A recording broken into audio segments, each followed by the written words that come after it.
بسم اللہ الرحمن الرحیم یا ایہا الذین آمنوا کونوا قوامین بالقسط شہداء للہ۔ اللہ جل شانہ قرآن کریم میں ارشاد فرماتے ہیں کہ اے ایمان والو، تم حق کے علمبردار بنو، حق کے دست و بازو بنو، انصاف کے ساتھ، حق کے ساتھ، سچائی کے ساتھ کھڑے ہو جاؤ اور اللہ کے لیے گواہی دو۔ یعنی گواہی دو تو سچ دو اور تمہارے سامنے اللہ کی ذات ہو۔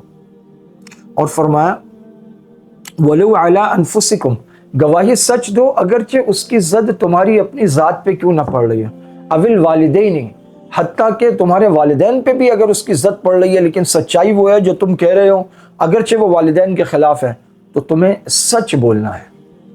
والاقربین، اگر اس کی زد تمہارے رشتہ داروں پر پڑ رہی ہو تب بھی مسئلہ نہیں ہے، بولنا سچ ہے۔ یا ایھا الذین آمنوا کونوا قوامین بالقسط شہداء للہ ولو علی انفسکم او الوالدین والاقربین ان یکن غنیا او فقیرا، سامنے کوئی غریب ہو کوئی فقیر ہو، تمہیں سچائی اور دیانت دیکھنی ہے۔ فاللہ اولی بہما، ان سب سے یا ان دونوں سے، امیر اور غریب، کوئی مال والا یا کوئی فقیر، تم نے دیکھنا ہے۔ کیا دیکھنا ہے؟ سچائی اور دیانت کو دیکھنا ہے۔ اللہ زیادہ حقدار ہے اس بات کا کہ تم اس سے ڈرو، اللہ زیادہ حقدار ہیں اس بات کے کہ تم ان کے لیے سچ بولو۔ اللہ جل شانہ کا یہ ارشاد، اور دوسری طرف ہمارا طرز عمل، ابھی جو تحریک انصاف کا دھرنا ہوا تو تحریک انصاف کے سوشل میڈیا پر یہ کہا گیا کہ 300 کے قریب لوگوں کو اسلام آباد میں شہید کر دیا گیا، اور دوسری طرف حکومت سرے سے انکاری ہو گئی کہ نہیں، کوئی لوگ مرے ہی نہیں۔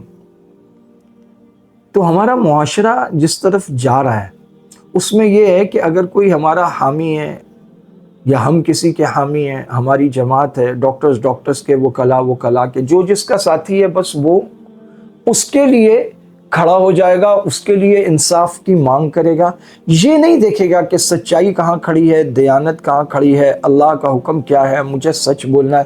اگر اپنے ساتھی کو بچانا ہے تو جھوٹ بھی بول دو، اگر دشمن کو پھنسانا ہے تو جھوٹ بھی بول دو۔ 1857 کی جنگ آزادی کے بعد جب ہندوستان پر انگریز کا پھریرا لہرا رہا تھا تو کاندھلا ایک مقام ہے پنجاب میں، ہندوستانی پنجاب میں، وہاں ایک گاؤں کی زمین پر ہندوؤں اور مسلمانوں کا جھگڑا ہوا۔ اب وہ جھگڑا جب بڑھا تو جو مسلمان تھا اس نے کہا کہ یہ زمین مجھے مل گئی تو میں اس پر مسجد بناؤں گا۔ تو ہندوؤں نے بھی جوش میں کہا کہ اگر یہ زمین ہمیں مل گئی تو ہم مندر بنائیں گے، اور بات ایسی ہو گئی کہ بس اب لڑائی جھگڑا پھڈا قتل و قتال تک نوبت پہنچ جائے۔ جو علاقائی مجسٹریٹ تھا وہ بڑا پریشان ہوا اور اس نے کہا کہ یار یہ تو معاملہ بڑا خراب ہو جائے گا۔ تو اس نے دونوں طرف کے لوگوں کو بلایا اور کہا کہ کوئی بیچ کا راستہ نکالو، کسی سالس پر متفق ہو جاؤ، کچھ ایسا کر لو کہ یہ لڑائی جھگڑا نہ ہو، بات طریقے سے طے ہو جائے۔ تو دونوں نے مختلف نام پیش کیے۔ اب مسلمان نام پیش کرتے تو ہندو ریجیکٹ کر دیتے، ہندو نام پیش کرتے تو مسلمان مسترد کر دیتے۔ تو انگریز نے کہا کہ دیکھو میں آخری چانس دے رہا ہوں، اب ایک نام دے دو، نہیں تو پھر جو فیصلہ مجھے کرنا ہے میں کر دوں گا۔ تو ہندوؤں نے کہا کہ ہمارے پاس ایک نام ہے اور وہ ہیں بھی مسلمان اور عالم دین ہیں، ہم ان کا نام پیش کر دیتے ہیں۔ تو انگریز نے کہا بڑی اچھی بات ہے اگر تم ان پر مطمئن ہو۔ تو انہوں نے مفتی الہی بخش کاندھلوی صاحب کا نام پیش کیا اور کہا کہ اسی علاقے کے ہیں، پرانے ہیں، اب اگرچہ یہاں نہیں ہیں لیکن پرانے ہیں، تو وہ آ کر اس کی گواہی دے سکتے ہیں، بتا سکتے ہیں کہ یہ زمین اصل میں کس کی تھی۔ اور ہر گاؤں میں ایسی مشترکات ہوتی ہیں زمینیں جس پر آپس میں کلیش ہوتا ہے۔ چنانچہ جب یہ مسلمانوں کو پتہ چلا تو بڑے خوش ہوئے، انہوں نے کہا یہ تو بڑی خوشی کی بات ہے، مفتی صاحب کا نام لیا اور انہوں نے مفتی صاحب کو کسی طرح چٹھیاں بھی بھیجیں اور کہا کہ یہ چونکہ مسلمانوں کا اور ہندوؤں کا مسئلہ ہے اور اسلام اور کفر کی جنگ ہے، اور جو جگہ لی جا رہی ہے وہاں پر چونکہ مسجد بنے گی تو آپ اس سب کا لحاظ رکھتے ہوئے بات کیجیے گا۔ تاریخ مقررہ پر حضرت مفتی الہی بخش کاندھلوی رحمہ اللہ تشریف لائے۔ انگریزوں سے بڑی سخت نفرت کرتے، انہوں نے شرط رکھی تھی کہ میں پیٹھ کر کے کھڑا ہوں گا، مجسٹریٹ کی طرف اسے بتا دوں، اس کے چہرے کی طرف دیکھنا بھی گوارا نہیں کرتا، میں انگریزوں کو دیکھنا ہی گوارا نہیں کرتا، اتنی نفرت کرتے تھے۔ لیکن اس قضیے میں بات کرنے کے لیے تشریف لا، انگریز مجسٹریٹ کی طرف پیٹھ کر کے کھڑا ہوا تو اس نے یہ مشہور زمانہ واقعہ، یہ پیٹھ والی بات تو نہیں ہے لیکن باقی سارا واقعہ، یہ مشہور زمانہ کتاب ماذا خسر العالم بانحطاط المسلمین، حضرت مولانا ابو الحسن علی ندوی رحمہ اللہ کی، انہوں نے یہ واقعہ نقل کیا، جس کا 40 زبانوں سے زیادہ میں اس کتاب کا ترجمہ ہو چکا ہے، اور اردو میں جو اس کا ترجمہ ہے، دنیا پر مسلمانوں کے عروج و زوال کا اثر، مشہور زمانہ کتاب ہے، اور مختلف کتابوں اور رسالوں میں چھپتا رہتا ہے، اور دیگر میں یہ والی بات بھی لکھی ہوئی ہے کہ پیٹ کر کے کھڑے ہوئے انگریز مجسٹریٹ نے پوچھا کہ ہاں جی یہ آپ جانتے ہیں؟ انہوں نے کہا میں جانتا ہوں۔ آپ کو معلومات ہے؟ انہوں نے کہا مجھے معلوم ہے۔ میں نے کہا یہ زمین کس کی ہے؟ انہوں نے کہا جی ہندوؤں کی زمین ہے۔ انگریز مجسٹریٹ نے کہا کہ کیا؟ میں نے کہا ہندوؤں کی زمین۔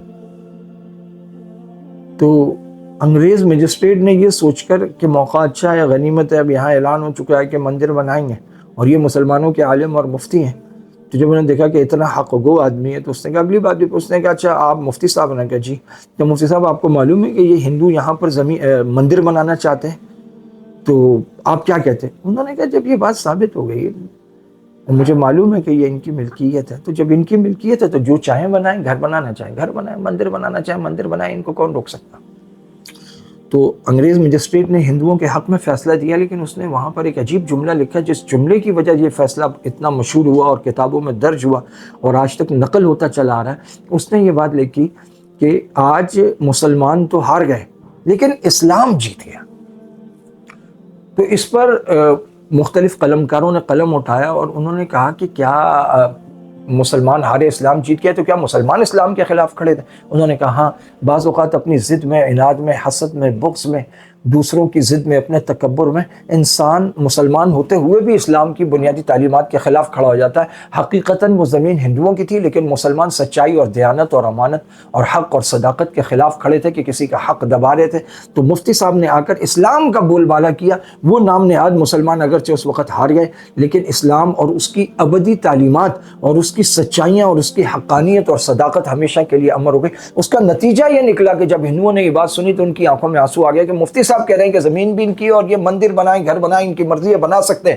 انہوں نے کہا جی ہم کلمہ پڑھتے ہیں، ہم ایسا اچھا دین اور مذہب قبول کرتے ہیں اور ہم یہاں اللہ کا گھر بنائیں گے، مسجد بنائیں گے۔ چنانچہ وہاں مسجد تو بنی لیکن وہ مسجد ان 9 مسلموں نے بنائی جو کچھ دیر پہلے ہندو تھے۔ تو اللہ رب العزت یہ حکم دے رہے ہیں کہ سچائی اور امانت اور دیانت کے ساتھ کھڑے ہو جاؤ۔ یہ مت دیکھو کہ سامنے تمہارے رشتہ دار ہیں، تمہاری پارٹی ہے، تمہاری تنظیم ہے، تمہاری جماعت ہے، تمہارے اپنے لوگ ہیں، تمہاری فیلڈ کے لوگ ہیں، تمہاری قومیت کے، نسل کے، رنگ کے لوگ ہیں۔ نہیں، اس دنیا میں 2 قومیتیں ہیں، ایک کافر ہیں، ایک مسلمان ہے، اور اصل قومیت، اصل قوم، اصل تقسیم بس کائنات میں یہی تقسیم ہے۔ اس کے علاوہ جتنی تقسیمات ہیں وہ پہچان کے لیے تو ہو سکتی ہیں، اس کے علاوہ اگر پہچان سے ہٹ کر کسی اور مقصد کے لیے کوئی تقسیم کرتا ہے انسان کو، حق اور باطل کے علاوہ، اسلام اور کفر کے علاوہ، مسلمانوں اور کافروں کے علاوہ، وہ تقسیم ٹھیک تقسیم نہیں ہے۔ اللہ تعالیٰ ہمیں توفیق دے کہ ہم سچائی، امانت اور دیانت کے ساتھ کھڑے ہوں۔ کہ اسلام آباد میں جتنے لوگ شہید ہوئے یا مارے گئے تو ان کی تعداد اپوزیشن بھی صحیح بتائے، حکومت بھی صحیح بتائے، نہ حکومت چھپائے نہ اپوزیشن اسے بڑھائے اور مبالغہ آمیزی کر کے لوگوں سے ہمدردیاں بٹورنے کی کوشش کرے۔ اور جان تو ایک بھی چلی جائے اس سے قیمتی تو کوئی چیز نہیں ہے اس کائنات میں۔ وہ جو پاؤں پر چل کر آئے تھے واپس کندھوں پر گئے، یہ دکھ اور افسوس کی بات ہے۔ اللہ تعالیٰ ہماری قوم کو اس گرداب سے نکالیں اور ایک دوسرے کی دشمنی میں جھوٹ بولنے کی عادت سے بھی اللہ پاک ہم سب کو نکال لے۔ یاد رکھو ایک دن مرنا ہے، اللہ کے حضور پیش ہونا ہے، ہر بات کا حساب دینا۔